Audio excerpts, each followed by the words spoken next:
Donc la suite de notre histoire de dépanneuse est d'avoir vu le positif dans le fait de tomber en panne. Déjà d'une, c'est que ma fille a pu tester, voir en réel comment ça fonctionnait la borne d'arrêt d'urgence et voilà à quelle vitesse arrivait la dépanneuse. Autre chose positive derrière qui est arrivé suite à cet événement. Bon, évidemment, j'ai raté un rendez-vous auquel je me rendais pour retrouver des collègues et travailler en groupe. J'ai gagné d'autres choses à côté.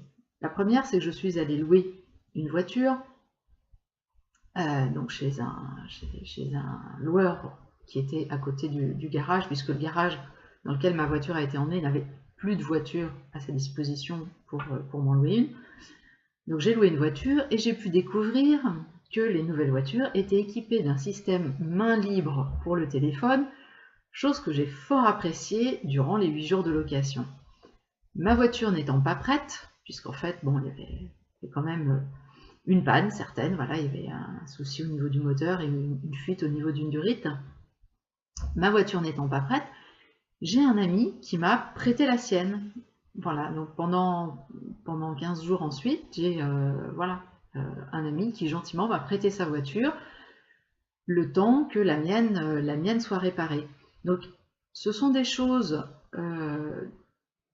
qui me sont arrivées de positives, parce que j'aurais très bien pu me retrouver sans voiture, j'aurais très bien pu me retrouver à pied, j'aurais aussi très bien pu avoir, parce que le premier garage m'avait annoncé des réparations faramineuses, j'ai décidé d'emmener la voiture dans un autre garage que je connaissais, et finalement qui n'était pas très loin, mais auquel je n'avais pas pensé la première fois.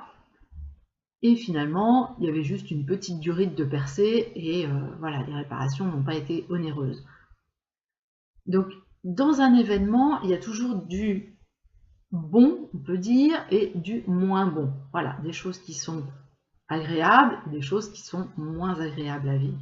Quand on prend le temps de regarder ce qui est agréable de vivre dans une situation, déjà, une, on les vit mieux, et deux, il nous arrive par la suite des choses agréables. Et ça, c'est l'objectif, de développer cette attitude positive au quotidien. C'est que malgré les challenges que peut nous envoyer la vie, que ce soit une panne de voiture, soit une perte de clé, que ce soit un téléphone qui casse, toutes sortes de choses, derrière, il y a toujours quelque chose de positif et on apprend à le voir au fur et à mesure.